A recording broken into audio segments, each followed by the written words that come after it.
একসময়ে গমগম করে চলা হাসপাতাল এখন যেন ভুতুড়ে বাড়ি। ডোমকলের গড়াইমারি হাসপাতালে থমকে গিয়েছে অনেক পরিষেবা।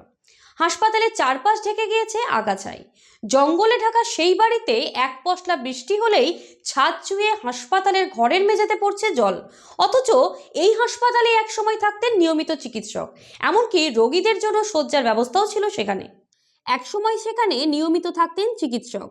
প্রতিদিন শতাধিক রোগীরা ভিড় জমাতেন স্বাস্থ্য পরিষেবা পেতে। এলাকার 3টি গ্রাম পঞ্চায়েতে শতাধিক রোগীরা প্রতিদিন সেখান থেকে স্বাস্থ্য পরিষেবা পেতেন বলেই দাবি এলাকার বাসিন্দাদের। এমনকি 24 ঘন্টার জরুরি পরিষেবাও চলতো সেই হাসপাতালে। অথচ সময়ের সঙ্গে সঙ্গে বদলে গেছে হাসপাতালের চেহারা। এখন হাসপাতালে গিয়ে চিকিৎসকের দেখা মেলা ভার। কখনো সাফাই কর্মী, কখনো আবার নার্সিং স্টাফ চিকিৎসকের ভূমিকায় অবতীর্ণ হন হাসপাতালে। তাদের সৌজন্যেই এখনো কিছুটা পরিষেবা চলছে দিক দিক করে। চলুন দেখে নেওয়া যাক স্থানীয় বাসিন্দারা কি বলছেন। কেমন হয়ে গেছে অবস্থাটা, ভালো না। এই যে সব ঝড় হলে এবার দুম দাম করে শব্দ হয়, উড়ে এইসব আওয়াজ ওঠে। হ্যাঁ, এরকম অবস্থা হয়। জল তো পড়ছে, এখানেও পড়ছে, ওই সাইডেও পড়ে, এরকম অবস্থা। অনেকদিন যখনই বৃষ্টি হয় তখনই পড়ে এরকম।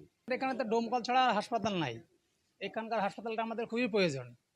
তো প্রায় 30 বছর ধরে এরকম হয়ে পড়ে আছে হাসপাতালটা। এখানে খুব বিল্ডিং হওয়ার দরকার, ডাক্তার থাকা দরকার, ভালো পরিষেবা পাওয়ার দরকার। এগুলো তো কিছুই হচ্ছে না। ওই আমরা শুনে আসছি দিনের দিনে হবে হবে, টাকা বেরিয়েছে, কাজ হচ্ছে না, এগুলো শুনছি আমরা। এই তো ব্যাপার।